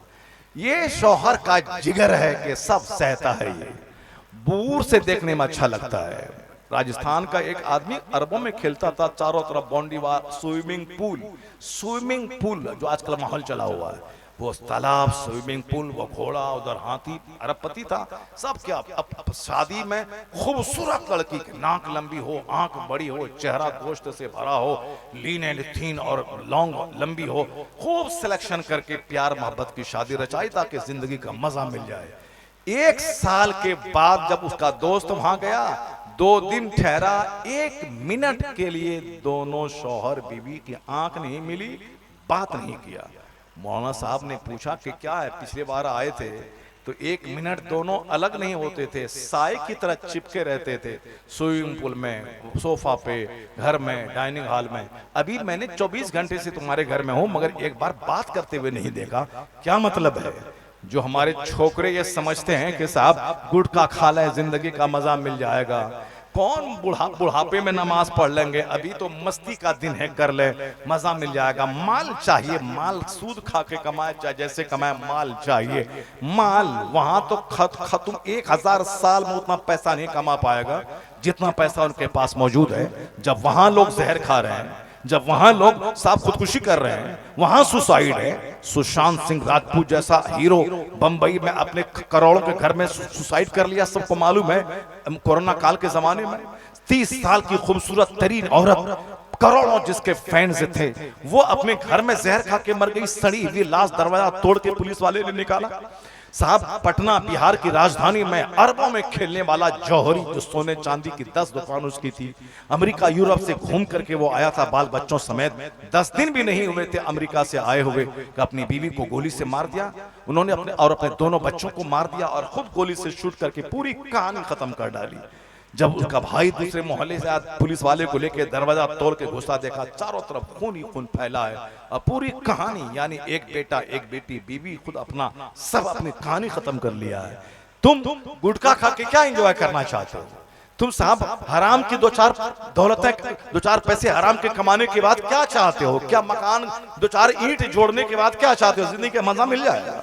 वहां अरब खरमा में खेलने वाला तो जहर खा के मर रहा है, वहां फिल्म में नाचने वाला, तुम जो फटा हुआ जींस पहन करके सोचते हो कि मजा मिल जाएगा, साइलेंसर निकाल के हुल्लड़बाजी करके मोटरसाइकिल उड़ा देने से मजा मिल जाएगा, ये सिगरेट उड़ाना, मौज मस्ती करना, क्या चाहते हो? जिंदगी का मजा मिल जाएगा। वहां जिसकी नकल करके तुम फटा पैंट पहनते हो वो तो जहर खा के मर रहा है। जिसकी नकल में जोकर की तरफ बाल रखते हो वो तो जहर खा के मर रहा है। जिसकी नकल में हाथ में धागा बांधते हैं वो तो साफ सुसाइड कर रहा है। तो फिर एक सवाल पैदा होता है, सुकून है कहां, चैन है कहां, जिंदगी का एंजॉय कहां मिलेगा? ये वही किताब, इस किताब का एक फार्मूला है, अला बिज़िक्रिल्लाह तत्मइन्नुल कुलूब। जान लेके दिलों को आराम अल्लाह के जिक्र में मिलता है। जहां सजदा है वहां सुकून है, जहां तिलावत है सुकून है। नारे रिसालत शहंशाहे खिताबत हजरत अल्लामा मुफ्ती शहरयार रजा साहब किबला, अज़मत कुरान। घर में सुकून नहीं मिलेगा 50 खरब की बिल्डिंग बना ले। सुकून का संबंध हृदय से है, दिल से है। और दिल की खुराक महल सोफा नहीं है, दिल की खुराक अल्लाह का जिक्र है। जहां तिलावत है, जहां इबादत है, जहां सजदा है, विश्वास नहीं आए, लगे कि मेरा कोई नहीं है, बीवी मेरी नहीं है, बच्चे मेरे नहीं है, समाज मेरा नहीं है, रिश्तेदार मेरे नहीं है, अब मैं तन्हा हूं, लगे कि जमीन फटे के मैं गड़ जाऊं। ऐसे वक्त में वजू करो, मस्जिद में जाके मुसल्ला पे नमाज 2 रकात पढ़ो। 2 रकात नमाज पढ़ने के बाद लगेगा कि कोई रहे ना रहे, मेरा खुदा मेरे साथ है। एक अंदर से हिम्मत पैदा होगी। अभी जो मुसलमानों का मुंह सूखा हुआ है इंडिया में कि बंगाल में ये हो गया, बिहार में ये हो गया, उत्तर प्रदेश में वो हो गया, आने वाले वक्त में मदरसे का क्या होगा, मस्जिद का क्या होगा, मदरसे की जांच चल रही है, मस्जिद में तोड़े जा रहे हैं। अल्लाह की कसम कुछ नहीं होगा, ये जान ले कुछ नहीं होगा। क्यों? 1500 साल में दुश्मनों ने दुश्मनी करके थक लिया मगर मदरसा बंद नहीं हुआ, मस्जिदें बंद नहीं हुई। एक मदरसा बंद होता है 50 नए मदरसे खुल जाते हैं। एक मस्जिद टूटती है 50 नई मस्जिदों की तामीर हो जाती है। 4 लाख मुसलमान मारे जाते हैं, 4 करोड़ मुशरिक कलमा पढ़ के मुसलमान हो जाता है। यही मैंने देखा है नूरे खुदा कुफ्र की हरकत पे खंदाजन, फूंकों से चिराग बुझाया ना जाएगा। बस अपना काम करें। चेहरा इसलिए सूख रहा है कि आपको जाहिरी रोजी रोटी के असबाब पे भरोसा है, मगर जो रज़्ज़ाक़ के हकीकी है उस पर एतमाद नहीं है, अल्लाह पर भरोसा नहीं है। 4 बच्चे पैदा हुए, नसबंदी करवा लिया। साहब पैसों का शौक हुआ, सूद खाना शुरू कर दिया। पैसों का शौक हुआ, साहब ईमान बेच दिया। नौकरी के चलते दाढ़ी मुंडवा ली। वमन यतवक्कल अलल्लाह फहुवा हस्बु, कुरान में आया है अगर तुम अल्लाह पर मजबूत यकीन रखो तो अल्लाह तेरे लिए काफी हो जाएगा। पूरी दुनिया मिलकर अगर तुम्हें हटाना बर्बाद करना चाहे, नहीं बर्बाद कर पाएगी अगर अल्लाह तेरे साथ मौजूद है। करबला के मैदान में यजीद ने हुसैन को रास्ते से हटाने के लिए पूरी एनर्जी झोंक दी, पूरी हुकूमत दांव पे लगा दिया। तमाम बड़े बड़े सुरमा और बड़े बड़े योद्धाओं को, बड़े बड़े रेस्लर पहलवान को मैदान करबला में उतार दिया। सबसे पहले वो चाहता था कि हुसैन मेरे हाथ को, मुझको सपोर्ट कर दे, मुझको मान ले कि मैं मुसलमानों का खलीफा और बादशाह हूं। हुसैन कहते थे ऐसा नहीं होगा, मैं एक जालिम, जाबिर, पापी, बेनमाजी, फासिक और फाजिर को मैं अपना हाथ नहीं दूंगा। यजीद कहता था कैसे नहीं देगा, तलवार चमका के हाथ ले लूंगा, पहलवानों को जमा करके हाथ ले लूंगा, तेरे बाल बच्चों को काट के हाथ ले लूंगा, पानी बंद करके हाथ ले लूंगा। मगर हुसैन की शुजाअत को सलाम, उनकी बहादुरी को सलाम कि तमाम तकलीफें करबला में जमा हो गई। यजीद ने पहलवानों को जमा किया, 22,000 की फौज जमा कर दी। हुसैन का नजरिया यह था कि हम फासिको फाजिर को अपना इमाम खलीफा नहीं मानेंगे, हाथ नहीं देंगे। तेरे हाथ में तलवार है, तू गर्दन काट दे, तेरे हाथ में फौज है, तू मेरे बाल बच्चों को काट दे, मगर मेरा ज़मीर नहीं ले पाएगा, मेरा हाथ नहीं ले पाएगा। जंग यही थी कि तुझको हाथ देना होगा, चाहे जिस बल जिस वजह से हो, जिस ताकत के सामने तुम मरूब हो जाए, तुमको हाथ देना होगा। मगर हुसैन का नजरिया तक मैं हाथ नहीं दूंगा, तेरे हाथ में तलवार है, तफंग है, फौज है, तीर है, सब चला दो, मेरे बाल बच्चों को मार दो, मगर मैं हाथ नहीं दूंगा। यजीद का कहना था मैं हाथ लेके रहूंगा। अंततः रिजल्ट क्या निकला? रिजल्ट यही निकला कि यजीद ने तमाम हरबे इस्तेमाल किए, पानी बंद कर दिया, उन्होंने साहब फौज इकट्ठी कर दी, उन्होंने साहब बाल बच्चों को शहीद किया। मगर हुसैन का हौसला बढ़ता चला गया, का हाथ नहीं दूंगा। हुसैन जख्मी हो गए, घोड़े से नीचे गिर गए, हुसैन के भाई का बाजू कट गया, जवान अली अकबर शहीद हो गए, दूध पीते असगर शहीद हो गए, पूरा कुंभा जैसे लूट गया हो। हुसैन घोड़े से गिर गए, 72 जख्म नेज़ों के आपके बदन पे आ गए, मगर हाथ नहीं दिया। हुसैन की गर्दन कट गई, मगर वो हाथ बचाने में कामयाब हो गए।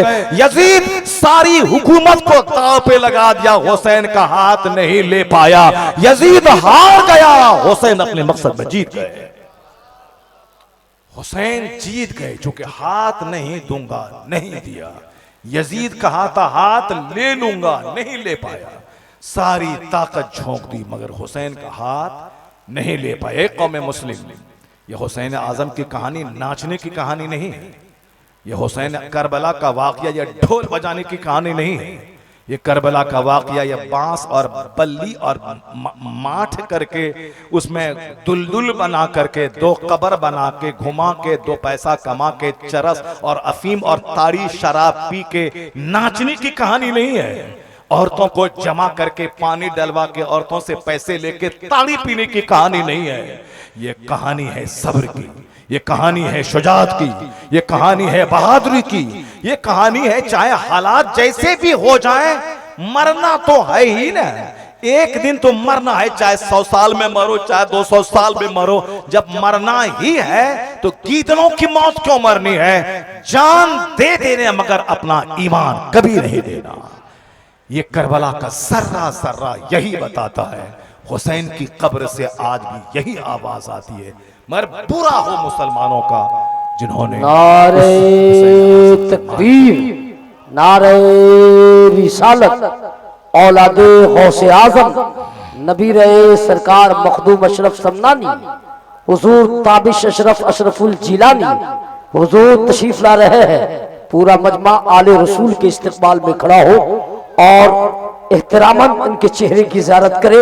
नारे तकबीर, नारे रिसालत, अशरफी दूल्हा, अशरफी दूल्हा नबी रहे हुजूर मखदूम अशरफ औलादे गौसे आदम हजरत अल्लामा सैयद ताबिश अशरफ अशरफुल जिलानी। नारे तकबीर, नारे रिसालत।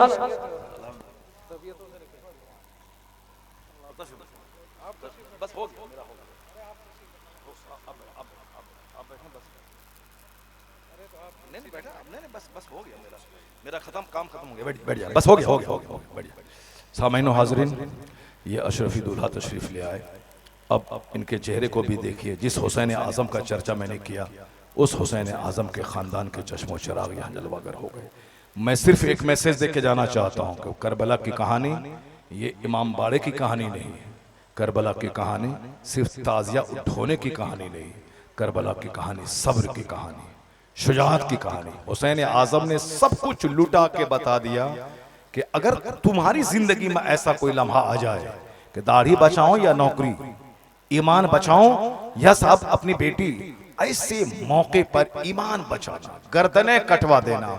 उसी मौला अली की औलाद में से टीपू सुल्तान इसी हिंदुस्तान में थे, 1799 में शहीद हो गए। अंग्रेजों ने गर्दनें काट दी। ऑफर दिया था कि तुम आराम से खाओगे पियोगे, शान से रहो, बाकी हुकूमत मेरी रहेगी, तुम्हारे बाल बच्चों को आराम से इज्जत के साथ खिलाया पिलाया जाएगा। टीपू ने कहा था कि गीदड़ों की 100 साल की जिंदगी से शेर की एक दिन की जिंदगी बेहतर है। टीपू ने हाथ में तलवार उठाई, घोड़े से कूदा, अंग्रेजों के खिलाफ जिहाद का बिगुल बजाया, खुद जख्मी होकर शहीद हो गए। का शेर की एक दिन की जिंदगी गीदड़ों की 100 साल की जिंदगी से बेहतर है। तुम हुसैन आजम के मानने वाले हो, उनकी औलाद, उनका खानदान अभी तुम्हारे हिंदुस्तान में मौजूद है, इसलिए कभी किसी बंगाल वालों की शरारत से मत डरना और चेहरा लटका के मत बैठना। हालात चाहे जो आ जाए, हुसैन आजम की कब्र से आवाज आ रही है, बातिल से दब के जीना है तौहीन जिंदगी। ये ऐलान कर रही है आज भी तुरबत हुसैन की, बातिल से दब के जीना है तौहीन जिंदगी। ये जीवन का अपमान है, ये जिंदगी की तौहीन है। जो हुसैन आजम को समझ लिया वो अपनी नौकरी को लात मार देगा मगर ईमान को नहीं बेचेगा। हुसैन आजम को जो समझ लिया वह 1 करोड़ रुपए कमाने वाला कोई बदअकीदा, कोई बदमजहब, कोई मुर्तद, कोई काफिर होगा, वो उसको अपनी बेटी नहीं देगा। वह 5 रुपए के चलते उस मुर्तद और मुर्तदा का निकाह नहीं पढ़ाएगा, बल्कि जिसको हुसैन से प्यार होगा, हुसैन के मिशन से प्यार होगा, वह करोड़ों को लात मार देगा, अपना ईमान बचा लेगा। मेरी माँ बहन बेटियां वो भी गौर करें, खबरदार, जवानी कितने दिनों तक रहेगी? 25 साल। 25 साल के मतलब 25 सेकंड, फिर उसके बाद क्या होगा? बुढ़ापा, ख्वाहिशात खत्म, मरने के बाद खरबों साल की जिंदगी वहां जहां सदा रहना है, मौत ही नहीं है। नजर आखिरत पे रहे, नजर जन्नत पे रहे, नजर आने वाले उस मुस्तकबिल पे रहे जो मरने के बाद आने वाला है। अगर वहां नजर रहेगी तो दुनिया की लज्जतें छोटी पड़ जाएंगी। आज चूंकि आखिरत की बात ही हम घर में नहीं करते, इसलिए हमारे बाल बच्चे इसी जमाने की छोटी सी लज्जत को सब कुछ समझ बैठते हैं। नतीजे में पुराने अखलाक और तहजीब से बिगाड़ करके वो 2-4 दिन की रंगीनी की खातिर दुनिया के हाथों का खिलौना बन जाते हैं। ईमान प्यारा है, ये हुसैन ने बताया है। अब वह ईमान का सौदा नहीं होगा। अगर आशिक रसूल नेक बख्त मिट्टी के झोपड़ी में रहता हो, उसको अपनी बेटी दे देगा, मगर किसी करोड़ों कमाने वाले बदअकीदा को नहीं देगा। चूंकि यहाँ ईमान सलामत रहेगा, ईमान हमेशा कायम रहने वाली चीज है। और दुनिया की रंगीनियां आज हैं, कल खाक हो जाने वाली हैं। तो जो आदमी दुनिया के हाथों बिक जाए, बदअकीदों की नौकरी को देख ले, उसको अपनी बेटी दे दे, या 2-4 पैसे की खातिर बदअकीदों का निकाह पढ़ा दे, उस अपनी इस गंदी जबान से पाक हुसैन का नाम न ले, वो अपनी इस गंदी जबान से हुसैन का नाम ना ले, वरना हुसैन के नाम में तो स्पिरिट है जो दिल से ले ले, उसके नजदीक सोने की दीवार मिट्टी की दीवार दोनों बराबर हो जाती है। हुसैन आजम इस्तेहकाम और इस्तिकामत और इस्तिकलाल के पहाड़ का नाम है। छोड़ दे सारी चीजें, खुराफात वाहियात, सारी चीजें जो शिया और राफिजियों और बदअकीदों की दी हुई चीजें हैं, सबको छोड़ दे। ये ताजियादारी साहब, उसमें दुल्लुल बनाना, घोड़ा बनाना, कबर बनाना, उसमें जाके औरतों का आना, मिन्नतें मांगना, ये सब जहालत, सब नाजायज काम है। इन सारी चीजों को छोड़ दे। मुहर्रम की 10वीं तारीख को सारा समाज मिलके हुसैन आजम के नाम से कुरान खानी करे, सबील लगाए, लंगर बांटे, और अगर ज्यादा शौक है तो 1 लाख मुसलमान मौन जुलूस निकाले, सफेद कपड़ा पहन के, हाथ में झंडा लेके चले और कहे कि हम अमन पसंद लोग हैं, हम जुल्म नहीं करते, हम अपनी गर्दनें दे देते हैं मगर ईमान का सौदा नहीं करते हैं। वो जुलूस निकाले ताकि उस जुलूस का एक असर मुसलमानों के दिल पे हो। ये क्या 2-4 बच्चा ढोल बजा रहा है, कोई उधर नाच रहा है, कोई उधर फकीर बन रहा है, कोई उधर बद्धी बांध रहा है, ये सब राफिजियों और शियाओं की चाल है जो सुन्नियत को मिटाने की एक नापाक साजिश है। और चूंकि गवर्नमेंट उसकी यहाँ रही इंडिया में बहुत दिनों तक, हमने उसके असर को कबूल कर लिया जो धीरे धीरे आज तक चला। मगर आला हजरत फाजिल बरेलवी के मसलक को सलाम कीजिए। वह बंबई जहाँ पंजा दिखा करके कि हुसैन की सवारी इस पर आ गई, लोगों के जज्बात का खिलवाड़ होता था, उनसे पैसे कमाए जाते थे। आज उस बंबई की गली गली में 12 रोजा महफिलें मुनक्किद हो रही हैं, खुलफाए राशिदीन की सीरत बयान की जा रही है, करबला के वाकयात का सबक और मैसेज बयान किया जा रहा है, और आज हर गली में वहां महफिलें हो रही हैं, सबील लगाए जा रहे हैं, कुरान खानी हो रही है, हुसैन की शहादत की अजमत पे खिताब हो रहा है। ये आला हजरत फाजिल बरेलवी के मसलक का ये असर है कि खुराफात वाहियात धीरे धीरे मिट रहे हैं और सुन्नियत का माहौल पैदा होता जा रहा है। वरना लोगों तो अखाड़ा बना दिया था, मस्जिदें वीरान हो जाती, लोग सिर्फ अखाड़ा और मसनूई फर्जी करबला को पर जोर दिया था। मगर ये मसला के आला हजरत की देन है कि आज धीरे धीरे वो तमाम खुराफात का खात्मा हो रहा है। ये उलमाए कराम की हिम्मतों को दाद देता हूँ जो अपनी नौकरी छोड़ दी मगर उन्होंने हक बयान किया मेंबर से, उन्होंने मस्जिदों से, मदरसों की चटाई से, जलसों, सीरत की महफिलों से हक बयान किया, और उसी का ये असर है कि आज वो ढोल बजाने का माहौल खत्म हो रहा है, हुसैन की सीरत बयान करने का माहौल पैदा हो रहा है। अल्लाह तबाला आला हजरत की कब्र को रहमत और नूर अता फरमाए, जिनकी मेहनतों से आज उलमाए कराम का वक़ार बहाल है, जिनकी मेहनतों से आज फतवा की इज्जत मौजूद है, जिनकी मेहनतों से खुराफात वाहियात हटकर उनकी जगह पे शरीयत और सुन्नत का राज कायम है। साफ लफ्जों में मदरसे मिट गए होते, खिताबात खत्म हो गए होते, आलिमों की इज्जत मिट्टी में मिल गई होती, लेकिन आज भी फतवे की धमक है, आलिमों की दस्तबोसी हो रही है, मजलिसों की कदर हो रही है। ये एहसान अहमद रजा खां फाजिल बरेलवी का है जिसने इल्मे दीन और शरीयत की आबरू बचा दी है। अल्लाह तबारक व तआला हम सबों को हुसैन आजम के इस मिशन को सीने से लगाने की तौफीक अता फरमाए। अल्लाह ताला तमाम खुराफात वाहियात बिदअत और तमाम झड़नी मर्सिया फालतू चीज़ों को त्याग देने की तौफीक अता फरमाए। मैंने आज ही एक फतवा पढ़ा है कि जो मुरव्वजा ताज़ियादारी है, ताजुश शरिया का फतवा है कि इस ताज़ियादारी के लिए चंदा देना ये भी हराम है और ममनू है। इसलिए फालतू बातें, इस्लाम नमाज पे जोर देता है, रोजे पे जोर देता है, हज और ज़कात पे जोर देता है। हुसैन गर्दने खून नदियां बह गई, सजदा नहीं छोड़ा, सजदे में अपने गर्दन कटा दी। ये सारी बातें इसलिए थी ताकि हम हुसैन के नाम पे ढोल बजाएं, हुसैन के सजदे के नाम पे हम साहब जहालत और खुराफात वाहियात का काम करें। नहीं, सच्ची मोहब्बत ये नहीं है कि हम सिर्फ ढोल बजाएं, हम ढोल बजाएं, खिलाफे सुन्नत काम करें। सच्ची मोहब्बत है कि हुसैन की कहानी से स्पिरिट हासिल करें, हुसैन की कहानी से बता दें कि हम मातम नहीं करते, मातम करे वो जिसका हुसैन मर गया है, मगर मेरा हुसैन तो जिंदा है, जिंदों का मातम नहीं होता है। हुसैन जब से अपनी गर्दनें कटा दी, हुसैन जिंदा हो गए। वला तकुलू लिमन युक्तलू फी सबीलिल्लाहि अमवात, जो अल्लाह की राह में मारे गए उसे मुर्दा मत कहो, वो जिंदा है। हुसैन आजम के नाम का फातिहा दिलवाएं, उनके वसीले से अल्लाह से दुआ करें, उनके वसीले से अपने ईमान को पुख्ता करने की अल्लाह से दुआ मांगें। जान जाए मगर ईमान ना जाए, यही सबसे बड़ा पैगाम इमाम आली मकाम की कुर्बानी और शहादत का है। जो पैगाम था उसको कोई चर्चा तक नहीं करता, और जहालत को मिटाना, खुराफात मिटाना जो हुसैन का मिशन था, उसी जहालत की आड़ में हुसैन की मोहब्बत का दम भरा जा रहा है। अब जरा सुनिए गौर से, मैं अपना चैप्टर खत्म करता हूँ। वह नौजवान क्या बोला, मेरी शादी के 6 महीना हुए, अब ये बच्चा मेरा नहीं हो सकता है। उस्मान गनी फैसला सुनाने वाले थे कि ये बच्चा, इसका करार नहीं दिया जाएगा, चूंकि 6 महीने बच्चा पैदा होता नहीं है। मौला अली तशरीफ लाए, कहा अमीरुल मोमिनीन क्या मैटर है? कहा मैटर ये है, कहा रुक जाइए, फैसला भी मत सुनाइए, मैं कुरान की 2 आयत पढ़ता हूं, उन दोनों आयतों से जो नतीजा निकलता है उस रोशनी में आप फैसला सुनाइए।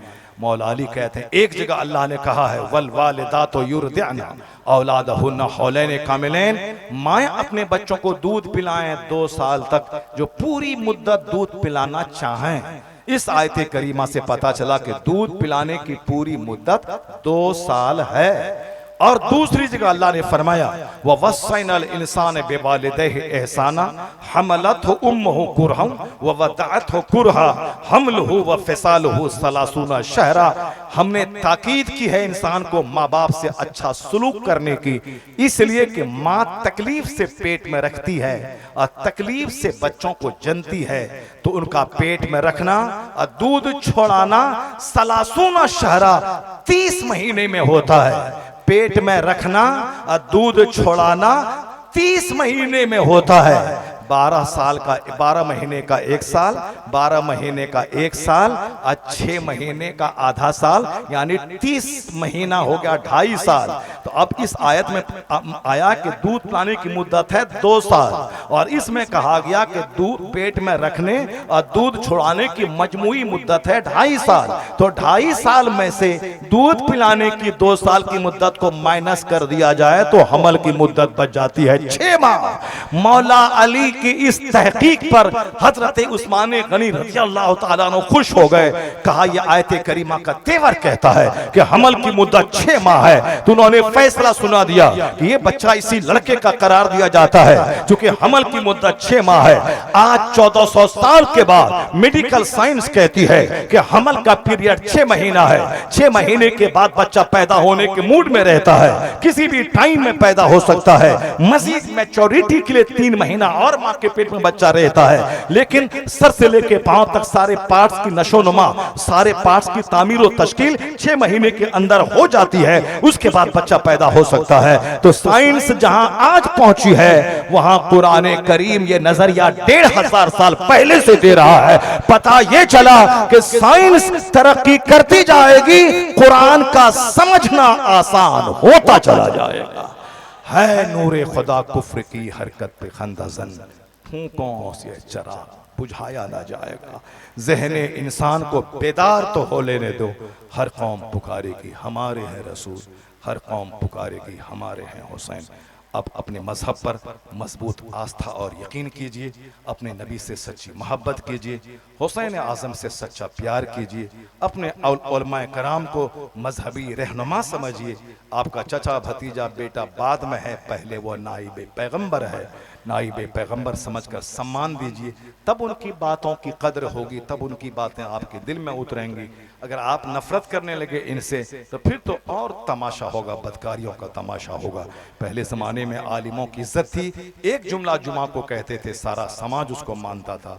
आलिमों की इज्जत थी, आलिम कहते थे ये हराम है, सारा समाज उसको हराम समझता था। आलिम कहते थे ये जायज़ है, सारा समाज उसको जायज़ समझता था। लेकिन जब से आलिमों की इज्जत की जैसी की तैसी हो गई, अब सब आज़ाद हो गए, सब मुंहफट हो गए। जिसके मुंह में जो आ रहा है बोल रहे हैं, जिसके मन में जो आ रहा है कर रहा है। इसे ज़रूरत है कि अपने उलमाए किराम से प्यार किया जाए, मदरसों से प्यार किया जाए। हुजूर ने कहा खैरुकुम मन तअल्लमल कुरान व अल्लमहु, तुम में सबसे बेहतर, the best among you is one who learns Quran and teaches it to others. तुम में सबसे अच्छा वो है जो कुरान सीखता है और दूसरों को सिखाता है। और सबसे अच्छी दरसगाह वो है जहां फिजिक्स केमिस्ट्री नहीं, जहां कुरान सीखा जाता है, सिखाया जाता है। अल्लाह ताला मदरसा अहले सुन्नत अनवारुल कुरान को तरक्की अता फरमाए। यहाँ के सारे जिम्मेदार, सारे मेंबरान, सारे अराकीन, सबको बगैर हिम्मत हारे हुए इस इदारे को तरक्की देने की तौफीक अता फरमाए। और अल्लाह तमाम मुसलमानों को मस्जिद, मदरसा, खानकाह अपने उलमा से जुड़े रहने की तौफीक अता फरमाए। आमीन। व आखिर दावाना अनिल हम्दुलिल्लाहि रब्बिल आलमीन। अस्सलामु अलैकुम।